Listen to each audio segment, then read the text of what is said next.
পারলাম। আর লাখ লাখ নেতা কর্মী থাকা সত্ত্বেও, গন্ডায় গন্ডায় গোয়েন্দা থাকা সত্ত্বেও বিএনপি কি ঢাকায় বসে সেই কাজটা করতে পারতো না? ওয়াকার কি ঢাকায় বসে সেই কাজটা করতে পারতো না? চন্দন নন্দীর আরো একটা ডিসইনফরমেশন প্রতিবেদনে বলছে টেকনাফে নাকি আমেরিকানরা যুদ্ধ প্রস্তুতির স্থান নির্বাচন করছে। টেকনাফে কি বিএনপির কোন নেতা কর্মী নাই নাকি সবাই মরে গেছে? তাদের মাধ্যমে কি বিএনপি অপতথ্যটা যাচাই করতে পারতো না? ওয়াকার কি যাচাই করতে পারতো না টেকনাফে আর্মি নাই? তাইলে আমাদের ধরে নিতে হবে হয় বিএনপি দেশ পরিচালনার অযোগ্য একটা অপদার্থ দল, অথবা ওয়াকার নিজেই বুঝে না কেমনে সত্য খুঁজে নিতে হয়, অথবা তারা স্বেচ্ছায় চন্দন নন্দীর অপপ্রচারে ইন্ধন যোগাচ্ছে। তারা কেন এই কাজটা করলো তার সদুত্তর বিএনপিকে দিতেই হবে।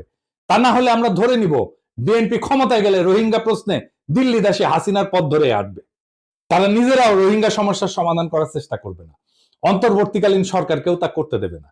ভারতের কালাদান মাল্টি মডেল ট্রানজিট প্রকল্প যাতে